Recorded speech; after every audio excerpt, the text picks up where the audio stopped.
Bonjour et bienvenue. Aujourd'hui, nous allons voir l'homothétie, rotation et similitude. Dans cette vidéo, nous allons vous expliquer ce que signifie en géométrie une homothétie, une rotation et une similitude. Et en nombre complexe, nous allons aussi écrire l'écriture complexe de chacune de ces transformations. Nous allons commencer par homothétie, après rotation et enfin similitude. Nous commençons par l'homothétie.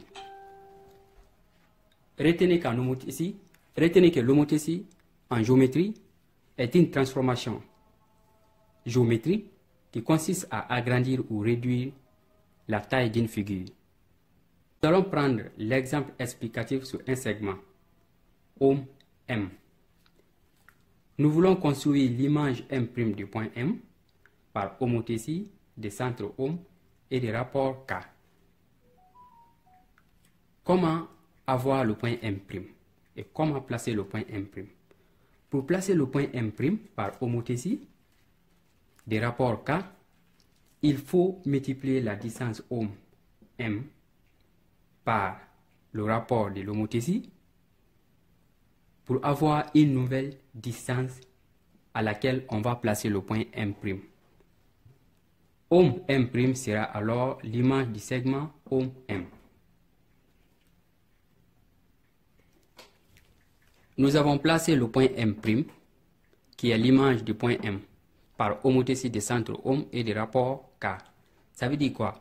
Qu'on a multiplié la distance OM M par un nombre constant qui est le rapport de l'homothétie pour avoir la distance à laquelle on a placé M'. Donc, c'est ça qu'on appelle homothétie. Vectoriellement, vecteur OM M', vecteur OM M' est égal à K fois vecteur OM M, K fois vecteur OM M. C'est OM M qui est multiplié par K pour avoir OM M'. Donc, une homothétie est caractérisée par un nombre constant qui est le rapport, qu'on appelle le rapport, souvent noté par K, et un point invariant fixe qui est le centre. Le centre ne bouge pas. Donc, regardez des remarques au niveau de l'homothétie. En homothétie, l'image du point et le centre sont alignés. Et le rapport K doit être différent de 1. Si K est égal à 1, ça veut dire que ces deux vecteurs sont égaux. Alors, il n'y a pas d'agrandissement ni de réduction. Dans ce cas, le point et son image sont confondus. Ça, ce n'est pas une homothétie. L'homothétie, il faut qu'il y ait variation de distance. Pour que ce soit un agrandissement ou une réduction, ça dépend de la valeur de K. Si K est supérieur à 1, on a un agrandissement, comme dans le cas ici. Si il est inférieur à 1, on a une réduction. Maintenant, l'écriture complexe de l'homothétie. Pour avoir l'écriture complexe, il suffit de calculer les coordonnées de ces vecteurs, écrire l'écriture complexe de l'homothétie. Nous sommes maintenant en nombre complexe. Le point M, M' et OM sont des images des nombres complexes. M a pour affixe Z, M' pour affixe Z' et OM pour affixe oméga. Nous allons calculer alors les coordonnées de ces vecteurs. Nous savons qu'en nombre complexe, pour calculer les coordonnées d'un vecteur, il faut faire la différence des affixes, en commençant par l'extrémité. Nous avons calculé les coordonnées de ces vecteurs. Z' moins oméga est égal à K, une constante, facteur Z moins oméga. C'est l'écriture complexe d'une homothétie. Vous pouvez déplacer oméga dans le second membre pour avoir ça. C'est la même chose. Une homothétie est notée par H, facteur OM et K. Ça veut dire homothétie des rapports K et des centres OM. C'est tout. On a fini avec l'homothétie. On passe sur la rotation.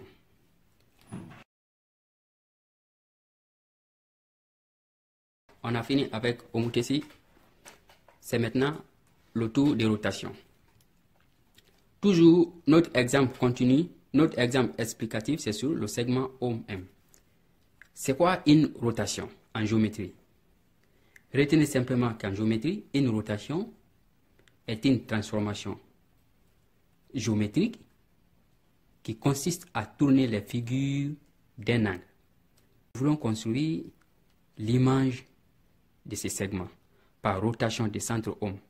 Autrement dit, l'image M' du point M par rotation. Pour cela, il faut déplacer ces segments, il faut faire tourner ces segments à un angle alpha, sans modifier la taille, la dimension du segment. Donc, nous allons faire. Voici, nous avons construit l'image M' du point M par rotation d'angle alpha. C'est-à-dire quoi? On a tracé l'angle alpha par rapport à ohm M' et on a placé le point M' en conservant les mêmes distances. Donc, la rotation ne modifie pas les distances, n'agrandit pas, ne réduit pas, elle tourne seulement les figures. Regardez, ohm M' en distance est égal à ohm M. Et l'angle formé par les 3 points est l'angle de rotation. Maintenant, l'écriture complexe. Pour avoir l'écriture complexe, il faut encore prendre Z membre en membre ici comme vecteur pour calculer les coordonnées, comme on a fait au niveau de l'homothétie. Donc, nous avons déterminé l'écriture complexe de la rotation à partir de cette égalité. C'est-à-dire les coordonnées de ces deux points ohm M', c'est-à-dire Z' moins oméga est égal à exponentielle I alpha facteur Z moins oméga. C'est exponentielle I alpha qui fait intervenir la notion d'angle, c'est-à-dire l'angle de rotation. Vous pouvez déplacer ohm, oméga au second membre pour avoir ça, c'est la même chose. La rotation des centres ohm et d'angle alpha est notée comme ça. R facteur ohm et alpha. Maintenant, c'est au tour de la similitude. Nous allons voir la similitude. Similitude directe. Nous venons de voir l'homothétie qui a pour écriture complexe ça et la rotation d'écriture complexe telle que ça est. La similitude, et on a vu la définition de l'homothétie et de rotation. Nous avons dit que l'homothétie, c'est l'agrandissement ou la réduction de la taille d'une figure autour d'un point fixe. Et la rotation, c'est le fait de tourner une figure d'un angle, sans modifier les dimensions. Donc la similitude, c'est l'ensemble des deux appliqués sur une même figure. C'est-à-dire modifier la taille d'une figure, agrandir ou réduire, mais aussi tourner d'un angle. Donc la similitude, c'est l'ensemble des rotations et de l'homothétie appliquées sur une même figure. Nous allons voir un exemple explicatif.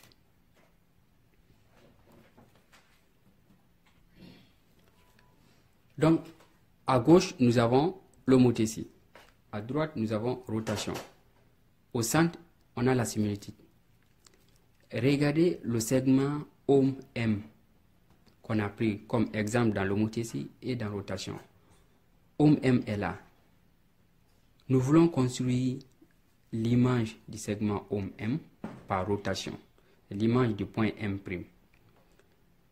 Pour la rotation d'angle alpha, l'image du point M', l'image M' devrait être là, mais comme il faut encore modifier la dimension du segment ohm M, et ça maintenant, c'est l'homothétie.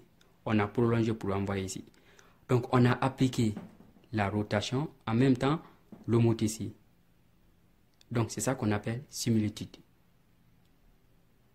En langage mathématique, on dit qu'une similitude est la composée d'homothétie et de rotation, ou composée de rotation et de l'homothétie, quel que soit le sens, c'est la même chose.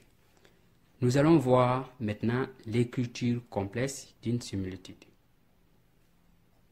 De la similitude. Pour avoir l'écriture complexe, il faut calculer la composée des H et des R, c'est-à-dire composée de l'homothétie et de rotation. La similitude S est égale à H rond R, c'est-à-dire composée de l'homothétie et de rotation. Pour calculer la composée de deux fonctions, qui est notée comme ça H rond R, Cela veut dire quoi? Que dans H, partout il y a la variable remplacée par R tout entier. Nous avons calculé H rond R. C'est-à-dire dans H, on a remplacé par R. On a remplacé Z par R qui est là. C'est Z qui est la variable ici. Ça, c'est le remplacement. Après réduction, on obtient ça. Z' est égal à K expo I alpha Z plus 1 moins K expo I alpha fois oméga. On a noté K expo I alpha par A pour simplifier cette écriture et retenir facilement. On a noté K expo I alpha par A et ça, la 1 moins K expo I alpha fois B fois oméga est remplacé par B pour simplification d'écriture. Vous avez même vu cette formule en classe. Par définition de la similitude, on vous a dit qu'une similitude est toute écriture qui s'écrit sous la forme Z' est égal à A, Z plus B. Regardez, K expo I alpha est l'écriture exponentielle ou la forme exponentielle d'un nombre complexe qui est là. Donc, les éléments caractéristiques d'une similitude. Une similitude est caractérisée par le rapport, le centre et l'angle. Pour avoir ces éléments caractéristiques, il faut calculer le module de A, du nombre complexe qui est là, A. Son module calculé, vous allez obtenir le rapport de la similitude, K, qui est le module. Et ce module est aussi, ce rapport est le rapport de l'homothétie. Il faut calculer l'argument de A pour avoir l'angle de la similitude qui est le même angle de rotation. Pour le centre, voici la formule du centre. Il faut remplacer tous les Z par oméga. Pour avoir ça, après avoir tiré, vous allez avoir la formule du centre. On vous a dit qu'en similitude, pour que ce soit une similitude, il faut que A soit différent de 1. Si A est égal à 1, par conséquent, le module de A sera égal à 1, alors le rapport de l'homothétie égale sera 1. Dans ce cas, il n'y a pas d'homothétie parce qu'il n'y a pas d'agrandissement ni de réduction. Et il n'y aura pas aussi de centre fixe. Si le rapport d'homothétie est égal à 1, comme on a vu dans la définition, le point et son image seront confondus. Dans ce cas, il n'y a pas de centre. Et même en voyant ici le centre, les coordonnées, l'affiche du centre est la 1 sur B sur 1 moins A. Si A est égal à 1, le dénominateur sera 0. Pas de centre fixe. Merci. N'oubliez pas de vous abonner pour ne rater aucune de nos prochaines vidéos et de cliquer sur j'aime si la vidéo vous plaît. Au revoir.